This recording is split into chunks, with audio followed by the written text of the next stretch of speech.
La prévision de vente va prendre en compte plusieurs facteurs. Le premier facteur, c'est l'univers.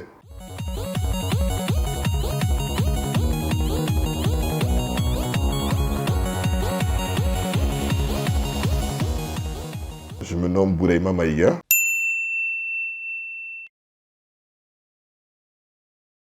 Présentement directeur pays pour le compte de Friesland Campina. Je suis à ma 5e multinationale.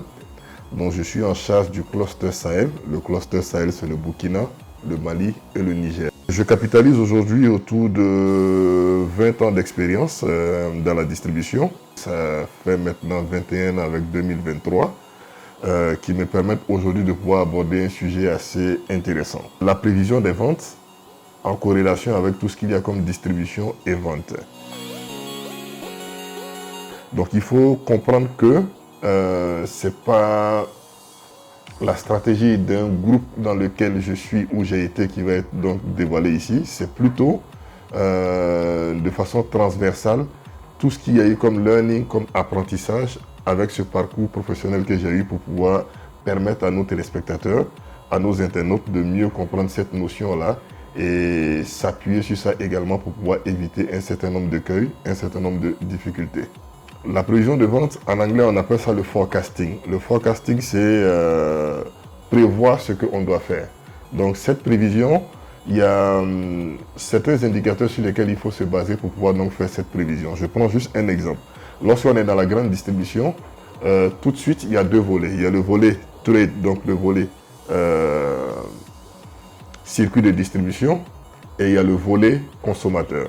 La première étape, c'est effectivement ce volet trade-là, parce qu'il faut disponibiliser le produit avant que le consommateur ou l'acheteur ne puisse déjà venir faire son acte, son choix par rapport donc à votre produit. Donc, la prévision de vente va prendre en compte plusieurs facteurs. Le premier facteur, c'est l'univers. L'univers, c'est le nombre de points de vente qu'on adresse, le nombre de points de vente qu'on visite. Donc, ce potentiel-là, au niveau du pays, il faut déjà pouvoir l'identifier en nombre et surtout en qualité, parce qu'il y a une catégorisation des points de vente aussi qui se font en fonction d'un certain nombre d'informations, de standards que nous définissons. Je prends juste un exemple là. On prend un secteur, une zone bien donnée. On a l'ensemble des points de vente. Les points de vente, on va faire des grades. Et les grades, il y aura grade 1 ou grade A, grade 2 ou grade B, grade 3 ou grade C, ou alors si vous voulez diamant, gold et silver. C'est vraiment vous qui définissez, mais dans tous les cas de figure, on a déjà ce palier et cette catégorie-là. Donc, il y a des standards qu'on regarde. Lorsqu'on rentre dans un point de vente, tout de suite, il y a la présence d'un certain nombre de produits. Et il y a des produits qui sont beaucoup plus classés dans les achats de provisions que l'on fait. Généralement, c'est des produits qui vont au-delà de 10 000. Donc, vous allez prendre des sacs de riz, des grosses boîtes de lait, vraiment des produits qu'on provisionne qui ont un format beaucoup plus familial. Donc, déjà, un point de vente qui possède ça, on peut évaluer de façon visuelle la valeur. Ça nous permet de pouvoir donc classer ce point de vente dans une catégorie. Il y a d'autres critères également qu'on choisit pour les grades 2 et également les grades 3 qui nous permettront maintenant de définir le potentiel en termes de valeur de ce point-là par rapport à nos produits. Donc, pour faire ta prévision, tu feras le census.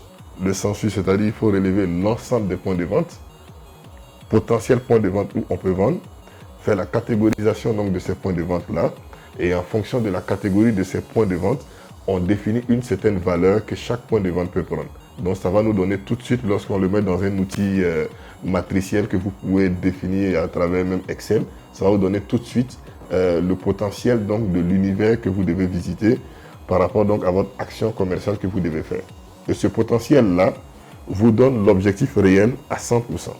Et nous, on se donne des objectifs. On se dit on veut couvrir 30% ou 20% de cet univers, donc ça va nous donner déjà une valeur par rapport à notre prévision. Et on se donne un timing, donc un délai de couverture de ces points de vente-là. Donc tout de suite, vous aurez des chiffres qu'il vous faut pour fixer déjà votre objectif, pour déjà voir en termes de supply, en termes d'approvisionnement, qu'est-ce qu'il vous faut. Donc vous verrez tout de suite la corrélation entre si vous êtes un producteur, la production et déjà ce potentiel-là, ou alors entre votre approvisionnement et également ce potentiel-là. Donc là, c'est comme ça qu'on définit un peu le forecasting, donc qui est cette prévision de vente-là qu'on fera. Maintenant, si vous êtes dans l'activité depuis plusieurs années, il y a un autre facteur que vous devez prendre en compte. C'est capital, essentiel et important de faire du reporting de façon journalière, de façon hebdomadaire et de façon mensuelle. Parce qu'en stratégie, on dit que c'est l'information qui nourrit l'action. Quel que soit le domaine dans lequel vous êtes, s'il n'y a pas d'information, vous ne pouvez pas mettre en place un plan d'action pour pouvoir adresser tout ce qu'il y a comme issue, tout ce qu'il y a comme souci, tout ce qu'il y a comme difficulté. Donc, il faut nécessairement avoir l'historique de ces données. Ça, c'est important. Lorsque vous faites des ventes, il faut répertorier ces ventes-là. Il vous faut des logiciels, un fichier Excel. Quelle que soit la méthode, il faut en tout cas consigner tout ce que vous avez comme action commerciale, tout ce que vous avez comme réalisation. Je prends juste un exemple. Je dirais, bon, sans vraiment faire de la publicité, je commercialise cette tasse-là. Je l'ai commercialisée pendant un bon moment. Et j'ai répertorié tout ce qu'il y a comme réalisation. Maintenant, pour pouvoir commander cette tasse-là, si je m'approvisionne depuis la Chine, ou alors pour faire la promotion du Made in Burkina, si on a une usine à notre niveau ici et qu'on a su cette production, déjà la vente que nous avons réalisée sur les mois et les semaines antérieures pourront nous permettre de définir une moyenne de vente hebdomadaire que nous avons. Et cette moyenne de vente hebdomadaire, lorsque dans un calcul de projection, on essaie de se lancer sur 3 mois, sur 6 mois, ça va vous donner une valeur tout de suite qui vous donne effectivement ce que vous pouvez commercialiser en ce temps précis. Et également, cette même valeur de vente moyenne, si vous avez du stock, lorsque vous faites l'équation, ça va vous donner la couverture que vous avez en termes de stock. Donc, ça vous dira est-ce que votre stock peut vous couvrir jusqu'à 1 an ou alors jusqu'à 2 mois. Si c'est jusqu'à 2 mois, alors qu'en termes d'approvisionnement de matières premières, il vous faut 3 mois, ce qui veut dire que vous vendez plus que vous ne produisez. Donc, il faut déjà ajuster également cette notion-là pour pouvoir vous permettre de pouvoir être ce que l'on appelle on time in full, vraiment chirurgical, précis, de sorte à éviter les surstockages ou alors à éviter les ruptures de stock. Donc, il faut tous les jours répertorier tout ce que vous faites comme vente. Ces informations-là pourront vous permettre de pouvoir définir votre approvisionnement, pourront vous permettre de savoir est-ce qu'en fonction du potentiel, les personnes vers qui vous devez aller, les clients vers qui vous devez aller, est-ce que vous arrivez effectivement à pouvoir satisfaire ces personnes-là en termes de quantité. Donc, ce qui va nous amener dans un autre thème qui est la distribution, parce qu'il y a une corrélation effectivement entre cette prévision et donc tout ce qu'il y a comme distribution.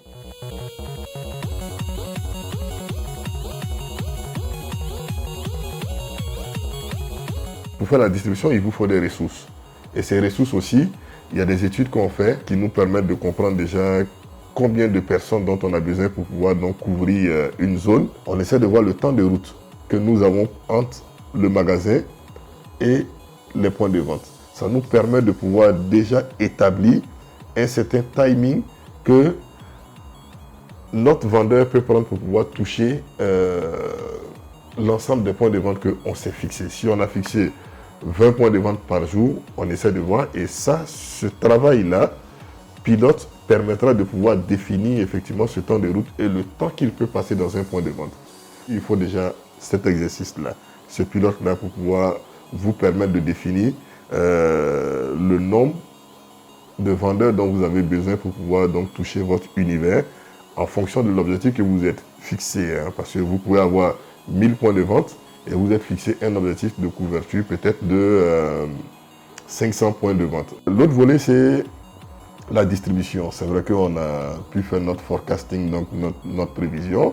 On a le stock qu'il faut, on a défini donc les ressources nécessaires pour pouvoir couvrir notre objectif que l'on s'est fixé en termes donc d'univers par rapport au potentiel qu'on a.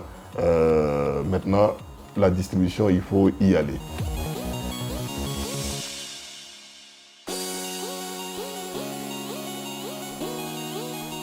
Il y a deux types de distribution. Il y a celle dite passive et il y a la distribution active.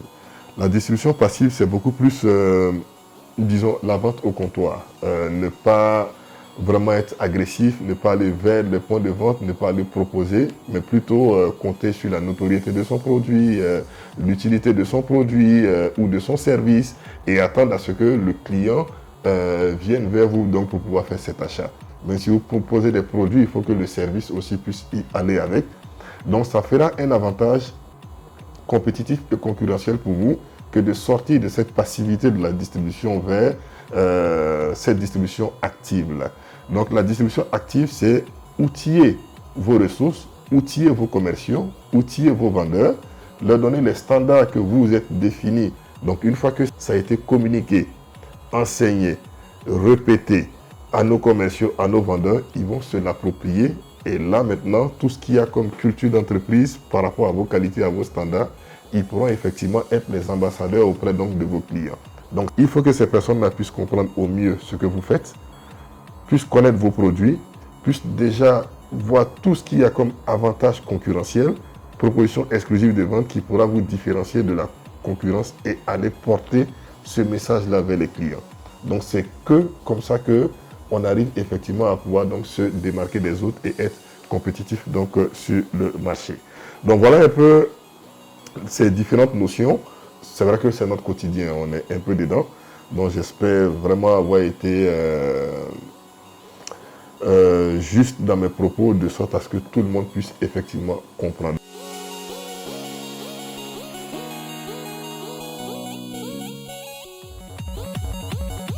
Le conseil que je donnerai à l'ensemble des internautes, à tous ceux qui nous suivent effectivement donc sur cette plateforme-là, c'est de comprendre que l'information nourrit l'action. Ça, c'est capital, c'est important. Quelle que soit la structure que vous avez, ces données-là vont vous permettre de voir là où il y a des gaps, il y a des écarts, comment est-ce qu'on peut les combler, comment est-ce que, quelles sont les ressources dont on a besoin en termes de finances, en termes de ressources humaines pour pouvoir donc adresser ça. Donc, l'information est assez capitale, que ce soit de votre structure ou de l'extérieur, parce que je parlais tout de suite d'univers, donc il faut répertorier l'ensemble des points de vente. Si je prends par exemple une structure qui vend directement à des consommateurs, il faut connaître effectivement la population cible, c'est-à-dire on a combien de personnes au niveau du Burkina, les personnes qui consomment nos produits sont des femmes ou des enfants. Ça vous permet déjà de pouvoir de façon précise et chirurgicale définir votre cœur de cible. Et une fois que vous avez ce nombre-là, vous savez où les trouver, vous fixez un objectif. Je veux toucher 10-5% de ces personnes-là. Donc 10-5%, ça vous donne une valeur. Cette valeur-là, quelles sont les ressources maintenant qu'il vous faut pour pouvoir toucher donc ces personnes? Et il y a plusieurs moyens. Dans la distribution, on a parlé effectivement de logistique, ces personnes-là. Il leur faut des véhicules, des vannes, des motos, des tricycles, vraiment même à pied, pour pouvoir donc adresser ces points de vente-là. Mais pour le consommateur, il y a d'autres moyens, parce que il y a tout ce qui est comme ce qu'on appelle aujourd'hui le TTL, c'est-à-dire Through the Line, qui est tout ce qui est digital. Ça aussi, ce sont des moyens pour pouvoir toucher effectivement cette cible-là. Donc voilà un peu, il y a l'autre volet consommateur, une fois que le produit est placé dans le point de vente, quelles sont les actions qu'on peut mener dans le parcours donc, du client pour pouvoir l'amener à pouvoir choisir votre produit. Et là, je laisserai l'opportunité à mon président de pouvoir aborder effectivement cet aspect-là. Donc, merci encore d'avoir prêté cette oreille attentive-là à cet exposé, donc sur la prévision de vente, la distribution et tout ce qu'il faut comme ressources pour pouvoir donc être dans vos standards que vous définissez donc en termes de structure et d'approche. Donc, comme je le disais, moi c'est Bouraima Maïga, country manager pour Friesland Campina. Je suis un des membres donc, de Burkina Marketing and Sales Managers Club. Donc, à travers le club, vous pouvez déjà avoir effectivement de mes nouvelles. Et partout où vous verrez mes produits, bon, je ne vais pas parler de mes produits parce que ce n'est pas le cadre. Dans tous les cas de figure, je suis également assez actif donc, sur la toile, donc, que ce soit sur Facebook, sur Twitter, sur Insta et également sur LinkedIn où je vous exhorte vraiment à aller sur cette plateforme qui est vraiment un réseau professionnel pour vous permettre de pouvoir tisser ce networking-là afin de pouvoir bénéficier aussi des conseils de certaines personnes qui sont déjà dans vos domaines d'activité stratégiques. Encore merci et puis let's keep soaring.